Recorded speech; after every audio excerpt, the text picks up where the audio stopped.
evening, everyone, and a happy new year to all of us. So, welcome to our first midweek devotion and prayer for 2025. And we praise God that you were able to join us tonight. And I hope that every one of us were able to spend good holiday season. So, during Christmas and New Year's celebration, I hope that everybody were able to experience and sense the presence of the Lord. So, once again, it felt like ang bilis ng panahon, di ba? Parang isang taon na naman ang lumipas. I'm not sure about you if this is a good thing or a positive thing or a negative thing, but for me, this is a testimony of the Lord's faithfulness and goodness in our lives. And um, I think it is just only by His grace and His mercies that we were able to come this far. And 2024, maybe for some of you like me, it felt like a roller coaster ride. Yung there's so many ups and downs, and then may mga loops pa, 'di ba? Um, but before the year ended, I also looked back. Lord, um, grabe no, yung 2024 ko napaka-challenging. Ang dami kong pinagdaanan. Yun kagad actually yung initial na naisip ko. But the Lord rebuked me right away. He made me remember and told me that, anak, hindi lang naman challenging yung 2024 mo. Your 2024 is full of blessings. You should remember that. And I said that, oh nga no, Lord, hindi lang naman pala puro difficulties yung naranasan ko, but ang dami mong ginawa sa buhay ko. And with that, I should always be thankful. You had given me what I needed, and you had given me so much more, and I couldn't be more grateful. And I guess that is my highlight for this year, that even though I was experiencing challenges, my highlight is I didn't give up. It is because of the strength that the Lord has given me, and it is really a blessing for me. I really sensed His faithfulness in my life. And I would like to also ask each one of you, kasi since fully online tayo ngayon, no, why don't you share with us, ano ba yung highlight ninyo for 2024? Why don't you type it in the comment section, ano po yung highlight ninyo during 2024? It could be something na, something that you celebrated or a happy moment, but it could also be a trial that you experienced, because regardless of the circumstance that we are experiencing in life, there's always something that we could learn from the Lord, and something to be thankful to Him. So write it in the comment section, and since hindi tayo magkakasama, why don't we also engage with one another? Mag-react kayo sa mga posts. I-like nyo, i-heart nyo, or mag-comment kayo. And then maybe later you could also pray for them, right? And also for those who have prayer requests. So please continue to share your prayer request in our comment section. But in case that we were not able to pray for it later during our corporate prayer, rest assured that we will be praying with you. And so, before we worship the Lord later through songs, may I just quickly share with you what the Lord has impressed upon me during my quiet time. So I was going through the book of Nehemiah, and chapter 9 struck me. Maybe it's because of the timing na towards end of the year that I was reading it. And the context of this chapter was the wall of Jerusalem was already built, and then the people confessed their sins. And in this chapter, the Israelites recalled how God has been faithful to them despite their disobedience. So let me just read a short portion of it. in chapter 9, verse 28. It says there, but after they had rest, they did evil again before you, and you abandoned them to the hand of their enemies, so that they had dominion over them. Yet when they turned and cried to you, you heard from heaven, and many times you delivered them according to your mercies. Despite the repeated unfaithfulness and disobedience of the people, the Lord had repeatedly delivered them. Sabi, yet when they turned and cried to you, you heard from heaven, and many times you delivered them according to your mercies. In verse 31, it also says, nevertheless, in your great mercies, you did not make an end of them or forsake them, for you are a gracious and merciful God. Yet and nevertheless, they almost have the same meaning. In spite of, gayon pa man, ang Panginoon ay tunay na mabuti at tapat sa atin. So this really struck me hard because it is very timely that I'm reading it toward the end of the year. You know, New Year's are like a marker or a symbol of a fresh start or new hope. And I'm sure na di ako nag-iisa kapag naiisip ko na yung mga nagawa ko noong 2024, there are things that I wish I could have done differently. There are things that I regret. There are things that I would also say that maybe I should have been a better person. But praise be to our Lord, who has never-ending grace and mercies for all of us. So we may have been disobedient or unfaithful to the Lord in different ways. Nevertheless, He has shown us His love and care for all of us. So may this new year remind us that we can always find a fresh and new hope from our Lord Jesus, and that His goodness will never cease. So let's pray. Father in heaven, we praise and glorify your name. We thank you for how you have been faithful to us for the past year, and help us to continue in trusting your steadfast love will always remain. Thank you, Lord, for the many wonderful experiences and blessings we received for the past year. And we also thank you even for the challenges that you allowed us to go through, but helped us to get through it day by day. We pray, Lord, even for those who had been discouraged for the past year, help them, Lord, to always find their hope in you alone. And Father, we pray that as we enter a new year, we'll also prioritize our walk with you, in knowing you, Lord, in loving you, in abiding in you, in serving you, and proclaiming Jesus to all those who have not heard of him yet. And also, Lord, we pray for our time together tonight. We pray for Pastor Dong as he delivers your message for us. And may your presence be felt by every household, Lord, who are joining us tonight. And we pray all of these things in Jesus' name. Amen.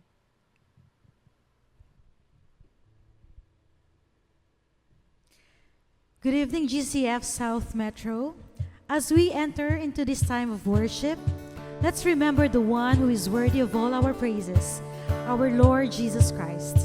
Let us take a moment to thank God for all that He has done in the past year, and to step into this year with hearts full of faith and gratitude. May His goodness and mercy follow us as we glorify Him in all that we do. Happy New Year, church.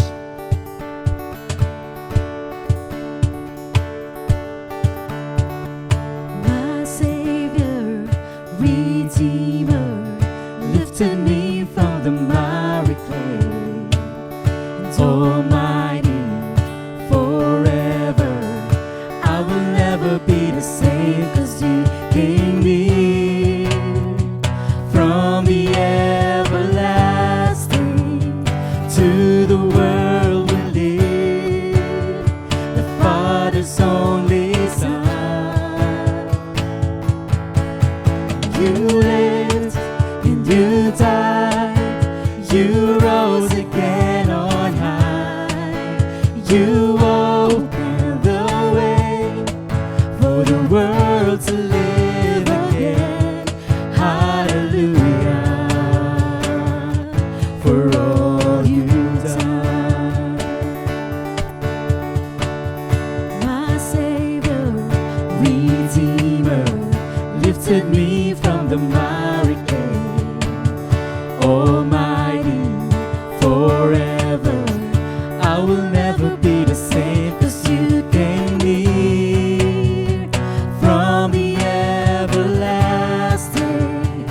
to the world we live, the Father's only Son. You lived and you died, you rose again on high. You opened the way for the world to live again. Hallelujah, for all you've done. You lived and you died, you rose again on high. You opened the way for the world to live again. Hallelujah, for all you've done. Hallelujah, for all you've done. Hallelujah, for all you've done. Thank you, Jesus. Let's continue to lift our hearts in worship and place our hope in the God who never fails.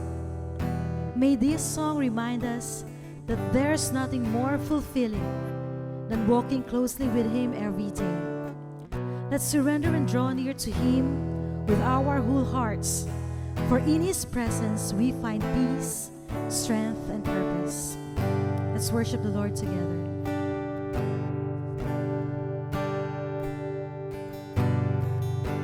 Savior of my soul, I confide in you through all my darkest moments.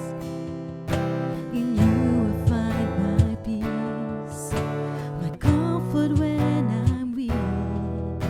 I trust in you, just storm and raging sea. Faithful, you're my God. You're the glory and the lifter of my head. Your light fills my days and leads me in your ways. Forever I surrender all to you,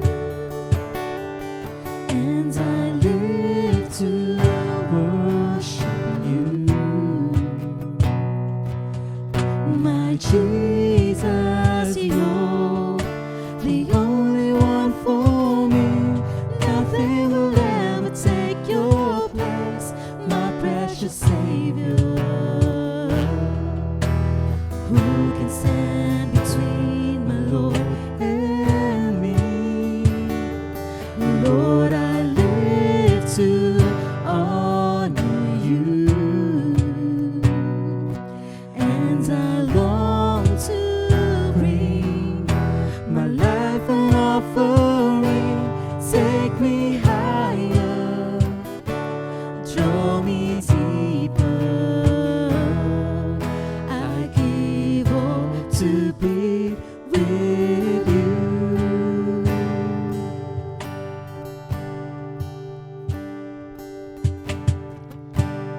Faithful, you're my God. You're the glory and the lifter of my head.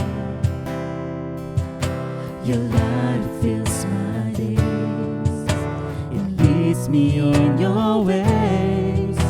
Forever I surrender all to you, and I live to worship you.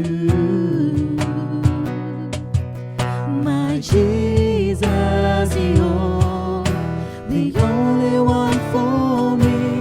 Nothing will ever take your place, my precious Savior. Who can stand between my Lord and me? Lord, I live to honor you, and I long to bring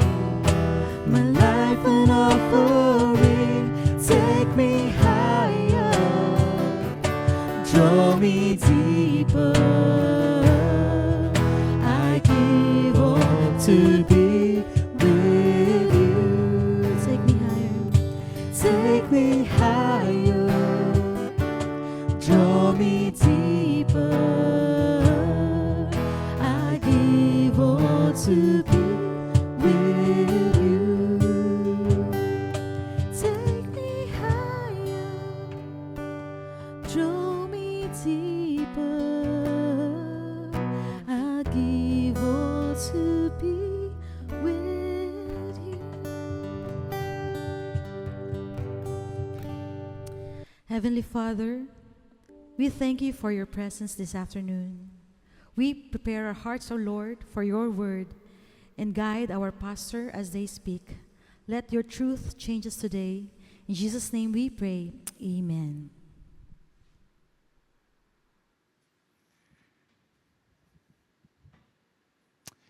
Amen and amen.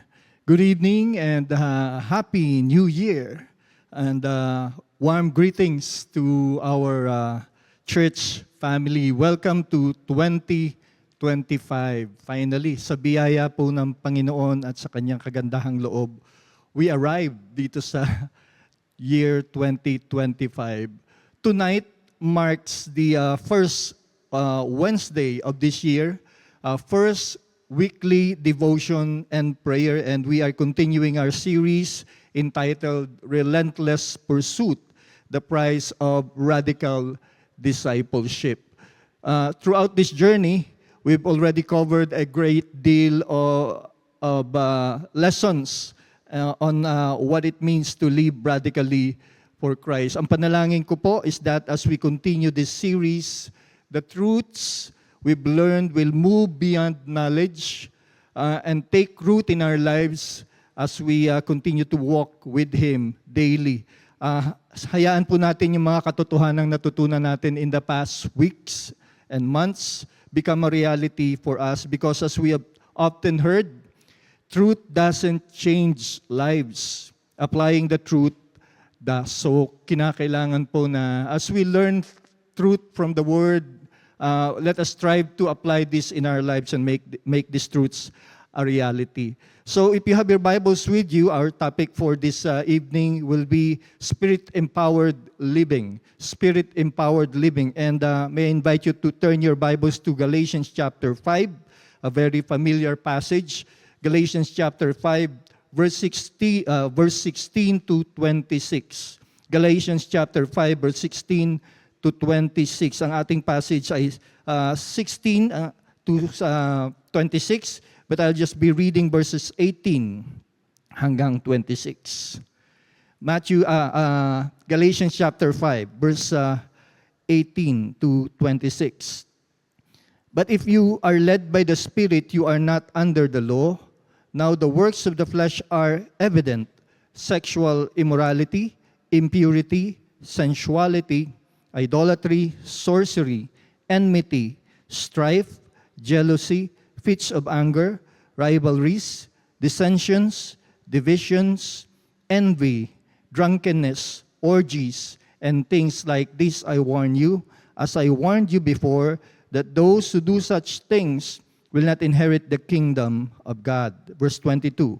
But the fruit of the Spirit is love, joy, peace, patience, kindness, goodness, faithfulness, gentleness, self-control. Against such things there is no law. And those who belong to Christ Jesus have crucified the flesh with its passions and desires. If we live by the Spirit, let us also keep in step with the Spirit. Let us not become conceited, provoking one another, envying one another. Shall we pray before we dive into our lesson for this evening? Heavenly Father, we ask for your presence. We ask for your orchestration. May your Holy Spirit work mightily in our lives as we reflect on your truth, Father God. May you be glorified tonight. In Jesus' name we pray. Amen. So tonight we dive into a passage that challenges us to examine how we live our daily lives. Discipleship is a daily walk. Araw-araw po ina-apply ang discipleship. Yung mga katotohanan ng ating natututunan ay dapat ina-apply every day. And Apostle Paul, in his letter to the Galatians, provides a contrast between living by the flesh and walking by the Spirit. This passage is not just theological, but it is highly practical. So, hindi lang siya theology. But tinuturuan din tayo ng mga passage na ito kung paano ipapamuhay ang mga katotohanan ito. It is a call for us to align our lives with God's transformative work in us through the Holy Spirit. So as we begin we see that Paul's words in verse 16 lay the foundation for the Spirit-empowered living. It starts with a command, hindi po suggestion. A call to action that sets the tone for the rest of the passage. Ang sabi sa verse 16, "But I say, walk in the Spirit." Tingnan po natin yung spiritual journey as a travel, no? Paglalakbay. You don't reach your destination by standing still. So kinakailangan may movement. You take one step at a time. Hindi kailangan mabilis, hindi kailangan nagmamadali. Ang mahalaga may movement. Napakahalaga po nun sa discipleship na may movement, may nagbabago. Moving forward, changing our lives one character at a time. Relying on God to guide our path. Walking by the Spirit means surrendering your will to God. Complete, lagi nating napapakinggan yung salitang surrender. But kinakailangan po kasi siya in order that discipleship would work sa buhay po natin. Without surrendering, total surrender sa ating Panginoon, magiging lesson lang yung discipleship. And so we need to surrender. Yung buhay po ba natin ay puno ng surrender? Are we totally surrendering to the Holy Spirit's leading and authorship sa buhay po natin? While walking by the Spirit is essential, Paul reminds us that the journey isn't without challenges. May challenges po. Hindi po walk in the park ang discipleship. Makikita mo natin sa mga susunod na verses, Apostle Paul describes the ongoing conflict that every believer faces. A battle between the desires of the flesh and the leading of the Spirit. So, realidad po yung struggle. Marahil sinatanong ng bawat isa, ba't may struggle sa Christian life? Well, normal po siya because we're still in the flesh. And andun yung conflict, no? Flesh versus the Spirit. May kita natin niya sa verses 17 to 21. Paul highlights the internal battle every believer faces. Kaya sinasabi po nito ni Apostle Paul because nararanasan din po niya. Hindi po exempted si Apostle Paul. Ngayon kung si Apostle Paul ay hindi exempted, how much more tayo? No, the desires of the flesh and the desires of the Spirit are opposed to each other. Lagi yang magkaaway at hindi yan magkakasundo kailanman.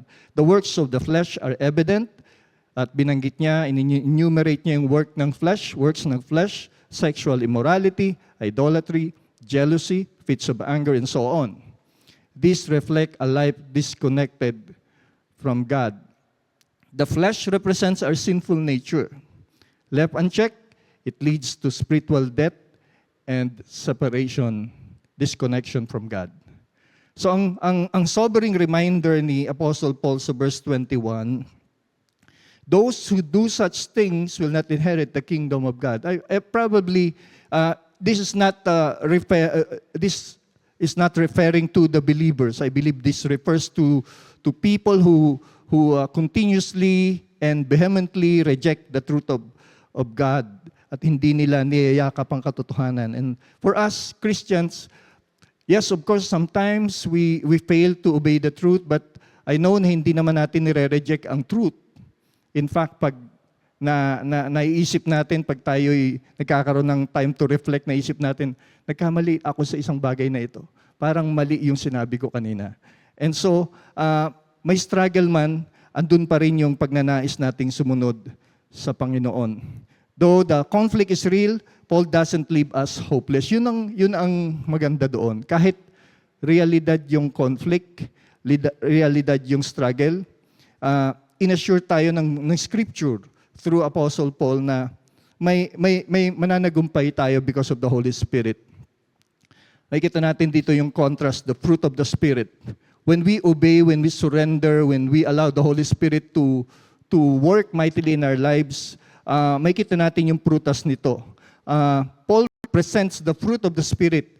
Binanggit niya yung bunga ng banal na Espiritu. Love, joy, peace, patience, kindness, goodness, faithfulness, gentleness, and self-control. Lahat yan ay bunga ng ating pagsunod sa banal na Espiritu. When we allow the Holy Spirit to take full control of our lives. Notice that this is singular.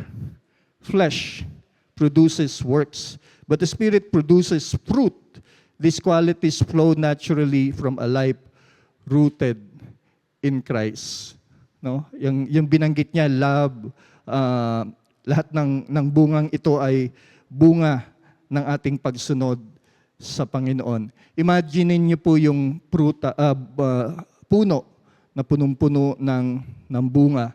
The tree doesn't struggle or strive to produce fruit. It simply remains rooted in the good soil and receives water and sunlight. Pag rooted siya, automatic, pag maganda yung ugat, maganda yung bunga. And so we need to be rooted doon sa ating, of course, the Word of God, and be close with the Holy Spirit. Allow the Holy Spirit to move in our lives and to work in our lives. Kailangan nating mag-reflect sa ating buhay. Which fruit of the Spirit is most evident sa ating buhay? And which areas need growth? Ano sa mga bungang ito na dapat mag-grow sa atin?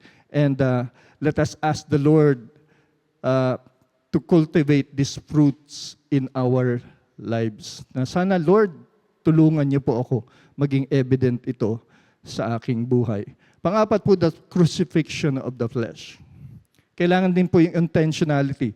Paul reminds us that those who belong to Christ, Jesus, have crucified the flesh with its passions and desire. Ang sabi doon, have crucified the flesh. Ibig sabihin tayo ang mag-crucify ng flesh. God and the Holy Spirit will not do that for us. Yun kasi minsan ang nagiging problema natin. Inaasa lang natin sa Panginoon. But sa sanctification, may bahagi po tayo doon, may part tayo, may contribution tayo. We need to have that intentionality to crucify the flesh with its passions and desire. This is a decisive act. So ibig sabihin tayo ang magde-decide. Hindi po, of course, ang gusto ng Diyos na mangyari na tayo po ay lumago at maging Christ-like. But we need to decide, we need to choose to crucify the flesh, to put to death our sin nature. It's not a one-time event, but a daily decision to deny ourselves and follow Christ. Yung discipleship actually is a daily and moment-by-moment surrendering. Ganun kasimple yung definition ng discipleship. Moment-by-moment and daily surrender to Christ. The power to crucify the flesh comes from our identity in Christ. Hindi naman po tayo papabayaan ng Diyos, ng ating Panginoon, ng Banal na Espiritu, to do it on our own. He will help us. His power is available for us for the asking. So ang tanong, are you living as if your old self has been crucified with Christ? Kung hindi pa po, this year, 2025, isama po natin siya sa New Year's resolution. Aside from magpapapayat na ako ngayon, magda-diet na ako, hindi na ako kakain ng maraming kanin. Maraming kanin na kakainin ko. No, isama natin siya sa ating New Year's resolution na, Lord, maging disciplined ako sa aking spiritual life. I think everything will fall into place. Everything will follow. Pag okay and align yung ating spiritual life sa Panginoon, everything will fall into place. Hindi natin kailangang i-force. And finally, the choice, keep in step with the Spirit. Finally, Paul exhorts us to live by the Spirit. Live by the Spirit and keep in step with the Spirit. Parang sinasabi ni Paul ganito, kung mamuhay ka sa Banal na Espiritu. So, ibig sabihin, lagi mo yung pinipili pagising mo pa lang sa umaga. This implies an ongoing relationship with God. It's not about perfection, but about persistence and progression. Yung Christ-likeness naman po ay hindi naman po siya biglaan. Process po siya. And so, we need to have that patience. Maging pasensyoso tayo sa ating mga sarili. And maging persistent. Kung tayo persistent sa pagpapapogi sa gym, di ba? Talaga kahit pagod na tayo. Kabubuhat ng McDonald's.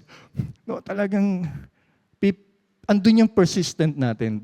Bigyan din natin ng persistence yung ating spiritual life para balance po. Para po sa ating practical steps, in order for us to live a spirit-empowered life, spend time in prayer and scripture daily. Basic po. Discipleship is all about going back to the basic. Yan naman po lagi yan, going back to the basic. Listen to the Spirit's leading in your choices and decisions. And pangatlo, surround yourself with godly community for encouragement and accountability. Kaya natin laging in-encourage, mag-join kayo ng growth group. Hindi lang yan para magkaroon ka ng barkada. Ang purpose po niyan is that for you to have accountability partners na may nagsasabi sa'yo, oy, Pastor Dong, kailangan mo na mag-exercise. O, ganun ba? No? May mag-check sa'yo kasi pag tayo lang sa sarili natin, papabayaan natin yung sarili natin. And so we need to have that community. We need to have that intentionality to pray. We need to have that intentionality and humility to listen to God's word. And today, make a commitment to walk by the Spirit. Identify one area of your life where you need to surrender to God. Whether physical or spiritual. Ano ba yung dapat kong isurrender ngayong taon na to? Nagsisimula pa lang po ang taon. Day 1 pa lang ng 2025. Meron pa tayong 364 days to go. And so, ang challenge ko po sa ating lahat is that let us have the intentionality and desire to grow in our walk with God. And I believe everything will fall into place. Hindi natin kailangang i-force yung spiritual life. Alam niyo po yun. Everything will fall into place. Kahit yung ating, tawag dito, yung ating physical life, magiging maayos yan pag inuna natin yung ating relationship sa ating Panginoon. And with that, may I invite you to pray as we close this segment sa ating prayer, weekly devotion and prayer. Let's pray. Heavenly Father, thank you for the gift of your Spirit who empowers us to live according to your will. Help us to walk by your Spirit each day and allow us, Lord, through the power of the Holy Spirit to produce fruit that glorifies you.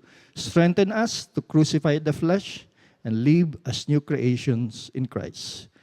In Christ's most precious name we pray. Amen and amen.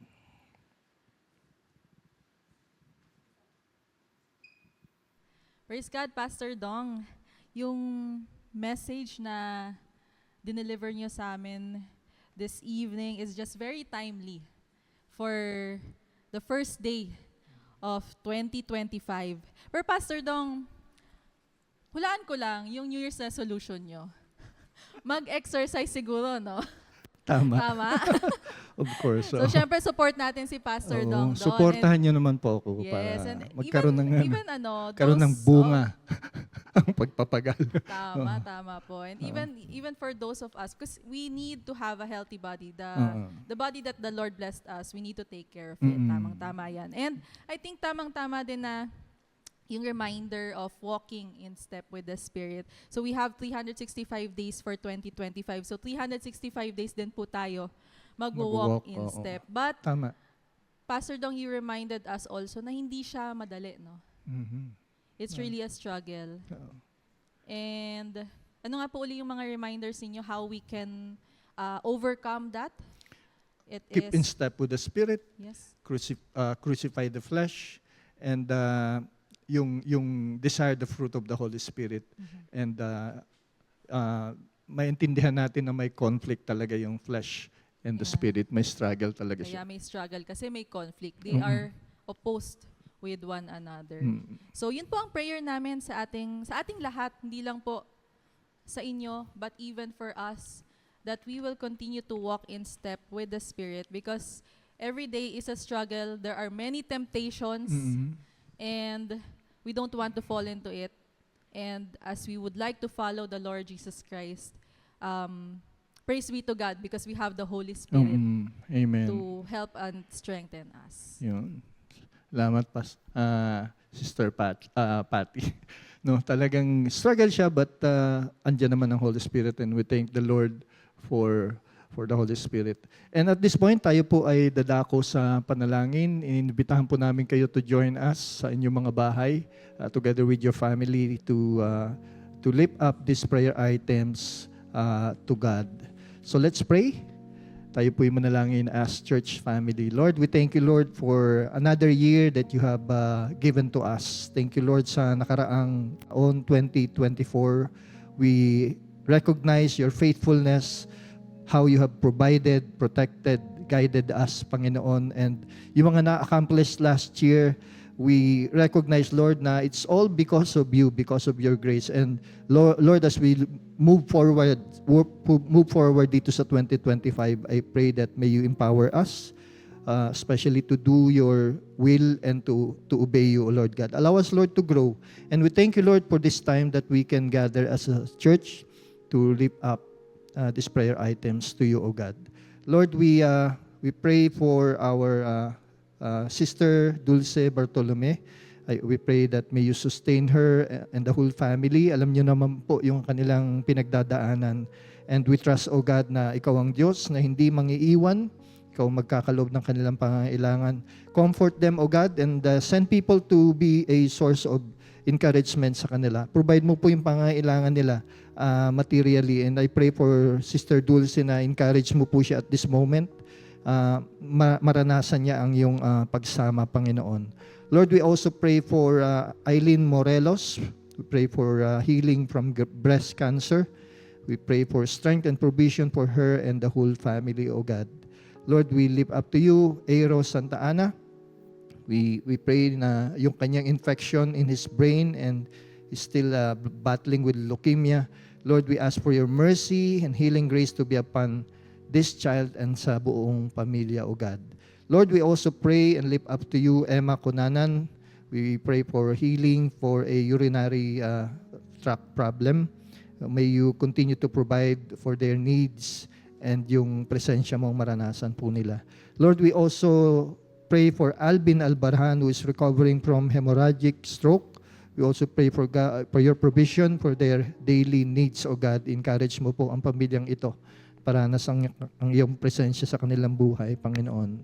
We continue to pray for Fen Culinas twice a month, onco check-up, and injection maintenance. O Lord God, na wag po nawang magkaroon ng complication, and dalangin ko po na ang mga gamot na inilalapat po sa kanyang katawan ay magkaroon ng positive effect, favorable effect sa kanyang katawan, at matanggap po niya yung kagalingan at lakas na kinakailangan niya, Panginoon. Lord, we also pray for Pat Pasis. We pray for healing sa kanyang kidney disorder, Panginoon, aneurysm. We ask that may you continue to strengthen and sustain her, O God. I'm also, Lord, pray for Camille Moslares for continued healing from cancer. We ask for your strength, wisdom, and provision for the Moslares family. We also pray for Vicky Mendoza from trigeminal schwannoma. We ask for your healing, Panginoon, para sa aming kapatid na ito. Lord, patuloy naming dinadalangin si Tess Espinosa as she battles cancer. Higit sa lahat, Panginoon, na nalangin kami ng iyong presensya at kalakasan ng katawan, Panginoon. Provide mo pang pangangailangan niya and encouragement, Father God. Lord, we commit to you Mary Jane Reyes. We ask for your healing for breast cancer.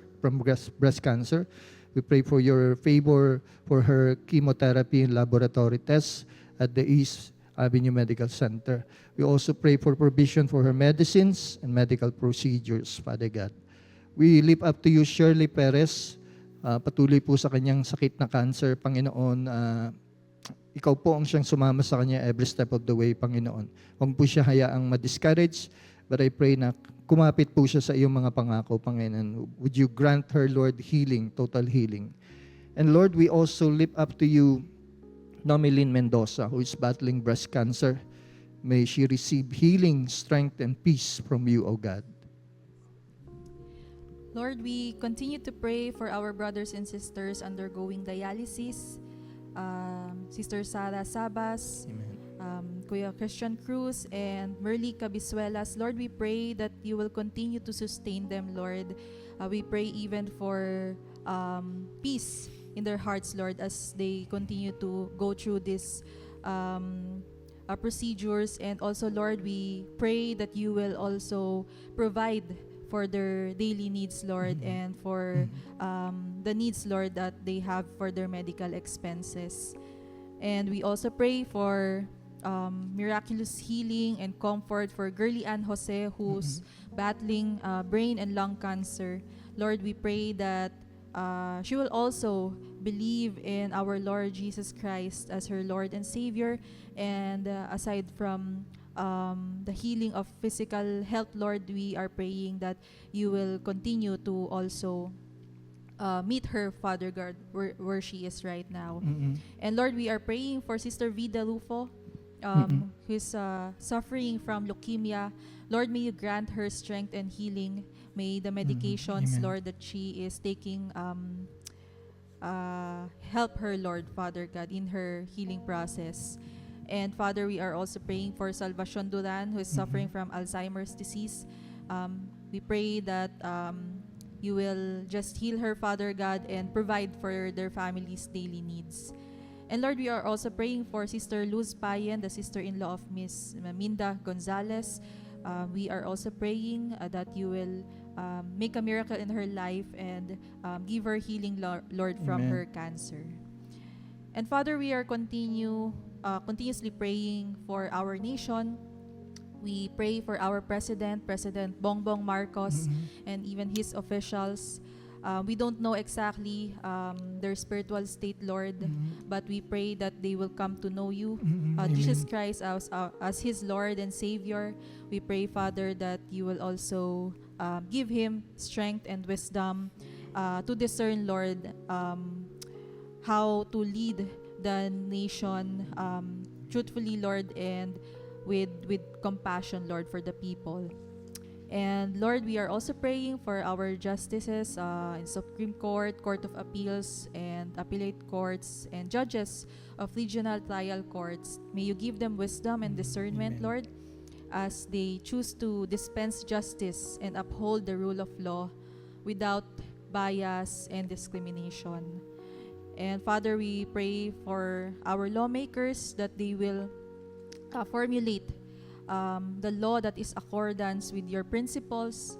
And we pray, Father God, that they will use their authority to uphold the rights and welfare of the Filipino people. And Lord, we pray for our local government officials. May they exercise their leadership and authority for the benefit and welfare of the people. And may they uphold the law and execute the justice and policies, and protect, Lord, those who are vulnerable and less fortunate, Father God. And may you continue, Lord, to give them wisdom to lead the people, Father. Lord, at this point, we continue to pray for our Muslim brothers and sisters. We pray that may you reveal yourself to them, O God, in amazing and personal way. Dalangin ko po na sila po ay makakilala sa iyo bilang Diyos, Panginoon, tagapagligtas. I pray also, Lord, for those who are working, Christian workers who are working in this Islamic communities and countries, O God. Would you protect them and guide them, O God, on how to present the gospel in ways that are relevant to the needs of our Muslim brothers and sisters, O God. Lord, we also pray for our ongoing outreaches and church plant efforts. We pray for Pastor Nicolo and Espadilla and the whole family, Gio and Leon. I pray for your covering and protection to be upon them, O Lord God. I pray, may you encourage them to press on, Panginoon, despite of the many challenges that they have experienced recently.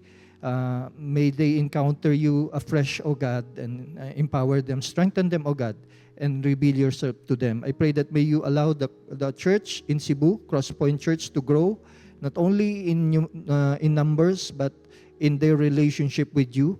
O Lord God, hayaan mo po na ang church na ito ay mapulfill yung disciple-making pursuit ng iyong puso, Panginoon, para sa lugar ng Cebu, Panginoon. Would you anoint and empower this family, O God? I'm praying, Lord, also, Lord, for Pastor Mark and Mayra Losanes. Alam niyo rin po yung kanilang struggle as they lead the church in Iloilo. I pray for your covering and protection. I pray for encouragement.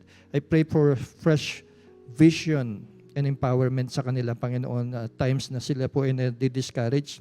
I pray that may you provide all their needs. At this point, Lord, nadalangin ko po most especially na bigyan niyo po sila ng venue to worship, Panginoon. And magpadala ka po ng mga tao na magiging blessing po sa aming pastor, Pastor Mark and Mayra Losanes. We also pray for those who are working with them, mga ministry assistants and co-workers, Panginoon, would you encourage them and to pursue pa rin yung kalooban mo at maging encouragement kay Pastor Mark and Mayra. We also pray for Nasugbu, Batangas Church Plant. We ask for your empowerment and anointing para po kay Pastor Pasky and Sister Jo Sepre. You know, Lord, yung mga challenges din nila, I pray that may you encourage them. Encourage mo po sila sa magitan ng iyong banal na spirito at ng iyong salita. Lord, allow the people to grow in Nasugbu, hindi lang sa bilang, kundi sa kanilang relationship sa inyo, sa buhay panalangin at pag-aaral po ng iyong salita.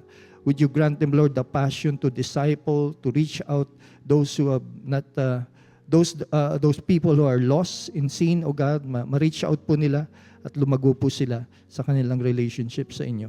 We also pray for Alfonso Cavite Church Plant, most especially we pray for Pastor Bean, Sister Joy Siap, Brother Bernie and Mel Karabat, Sister Joel and Day, Pastor Parking Yang and Bernice. I pray for this team, O God, would you empower them with unity and allow them, Lord, na magamit sila, Panginoon, for your glory and honor. Mag-raise up ka po ng mga tao and leaders to help them, Panginoon, grow the church in Alfonso, Panginoon.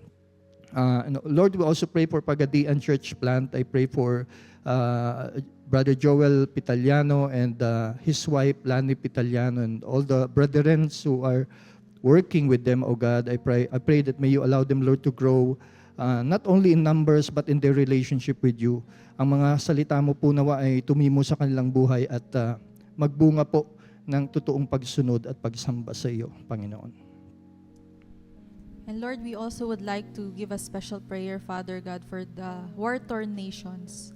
Especially, Lord, for Ukraine, who just experienced attacks from Russia, even during Christmas Day.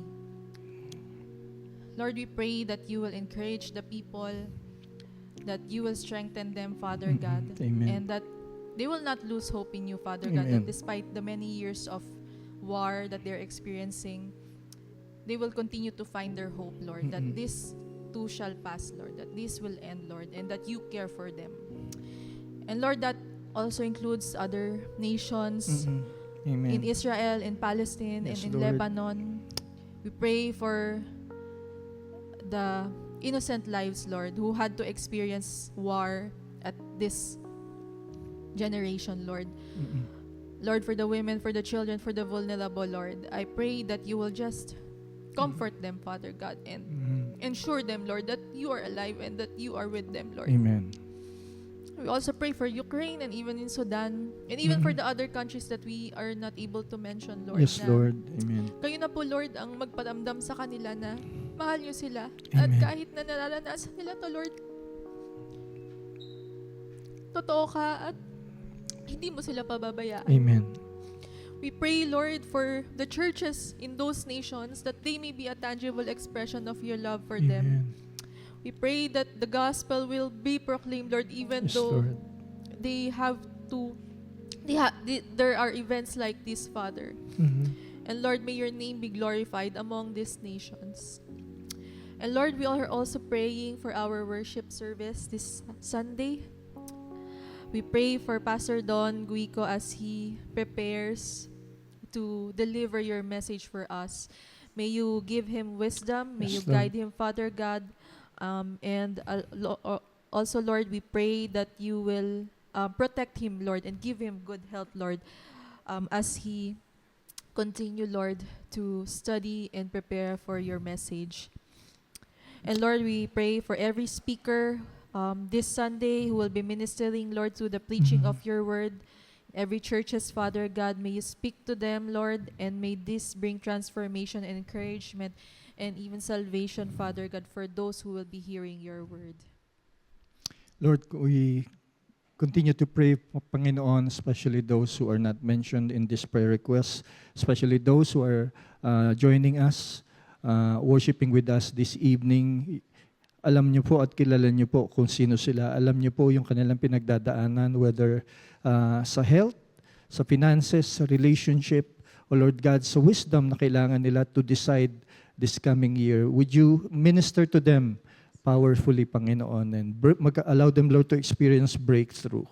Lord, we thank you, Lord, that we can have the freedom and opportunity to approach your throne of grace. Thank you, Lord, for your goodness and kindness. We pray all these things in Jesus' mighty name. Amen.